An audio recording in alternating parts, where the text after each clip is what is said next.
It is so exciting when your child starts stringing two signs together.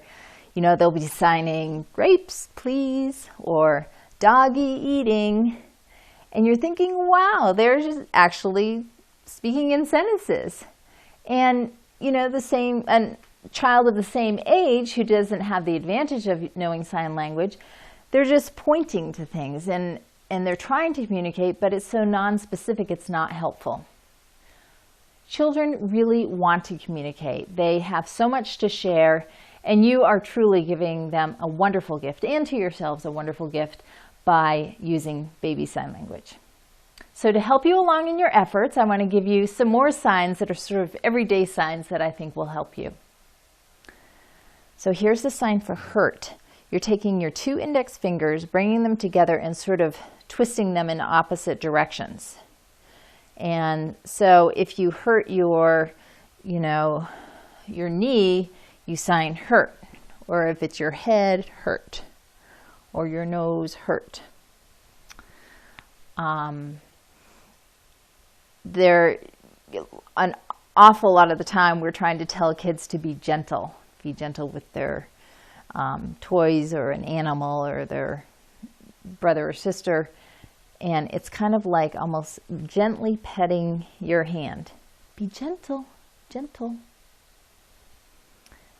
Another helpful sign is don't touch. Use your middle finger for touching, and we'll just use the negative head shake for don't. So don't touch, or don't touch the TV, and you can touch the TV. Don't touch. Another sign that is helpful is dangerous. So you have your two A hands, put them so your thumbs are up, and you put one hand under the other. Dangerous. Oh, that's dangerous. This one, you have your fist and you say, I'm sorry. I'm sorry. Now we've all, or most of us, have seen the sign for I love you. And this is American Sign Language. It's really more of a love ya type of thing. And this is kind of a hard sign for really young children to learn. So we will use the actual signs, I love you. It's I, love, cross your arms across your chest with your fists clenched, love you. Next is daddy's home.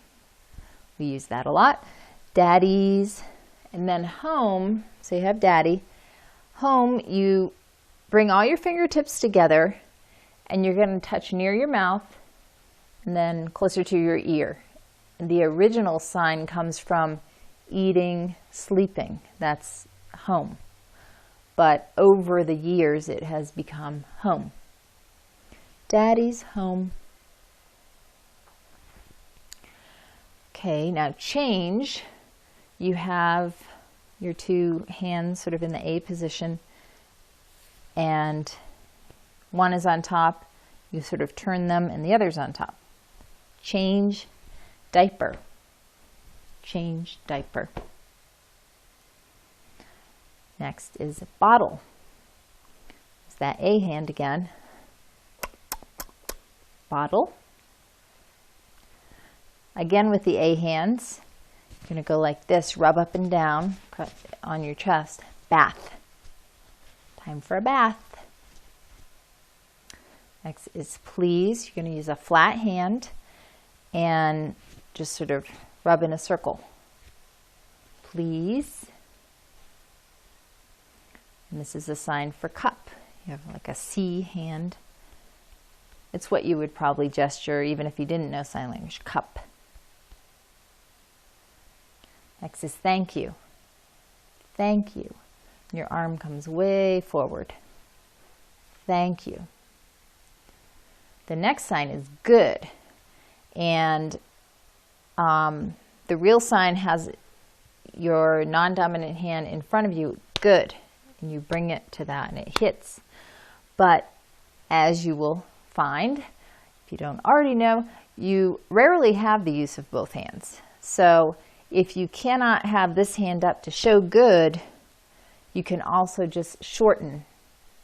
You know, this is thank you, and this is good, good, good. And of course you're speaking as well, so it's pretty clear that you're meaning good and not thank you. Another sign we've learned, finish. Remember, your back of your hands are facing out, and then you bring them up, and then the front of your hand, the palms of your hands are facing out. So finish. Another one is all gone. Because you can say, you know, the potatoes are finished, but in English it didn't really make a lot of sense. So to say the potatoes are all gone makes more sense. So you have your flat hand, you bring this hand, it's like you're grabbing all the food and pulling it away. All gone. This is hide. Do you remember the sign for turtle? Have your A hand, bring it so your thumb is pointing up, and you put a shell on. Turtle. Very similar for hide. Hide. You just take your A hand and hide it under. Hide. Next is walk. Here are your 2 feet, and you walk. And then you go and you sit. Remember, train, back and forth across the railroad tracks. We'll sit, same finger orientation, sit. And it's also, if you do it a couple times, it's chair. Chair, sit. Another very helpful one for children is stay. You got your Y hand, remember cow. Stay.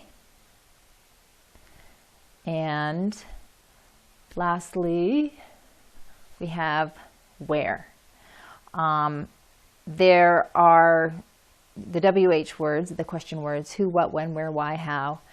And where is the one that usually comes first and what most children will use in the beginning. So where's, and sort of shrug and look around. Where's Daddy? Where's the dog? Where's Grandma? Now, since we're talking about sort of helpful, everyday type of words, I thought I would teach you a song that is very commonly used, and that's Happy Birthday. So we have happy, your palms are facing in, and you just have one hand above the other. Usually, if you're right-handed, your right hand is higher, and you kind of stroke up. Happy. Happy. And then birth, kind of graphic. You bring one hand down under, like someone's being born. Birth. And then day. Stick one finger up, elbow on your horizontal hand, and bring it down. Happy birthday to you. And again, you don't have to sign everything. If it's too difficult, just pick one sign. Maybe you could just do birth or just do happy. But I will do them all so that eventually maybe you'll learn all the signs. Happy birthday to you. Happy birthday to you. Happy birthday, dear. This is really the sign for sweet, but it makes sense in the song. Dear Casey, happy birthday to you. I would really encourage you to, at this point, if your child is signing back, to try to get them to use more than one sign together. Help them string the words together. So if they're signing more and maybe pointing at the potatoes, you could say, oh, you want more potatoes? Okay, let's sign this. Sign more, and probably they will copy you. More potatoes, please. And get them to mirror these all three words together, and over time they will start stringing the words together. My husband used to give the children their baths, and then I would come in to, help get them out and put the towel on them. And we had this sort of ritual where once I get them out of the tub, depending on what level they were at, if they were very young, I would help them approximate the signs by grabbing their hand and signing, thank you for the bath, Daddy. And over time, they would start signing, bath or Daddy. And then I would help them with the other signs. And at some point, they could sign on their own, thank you for, they might or might not include that, thank you for the bath, Daddy. And that's how you get them to eventually start stringing the different signs together. Have fun with that.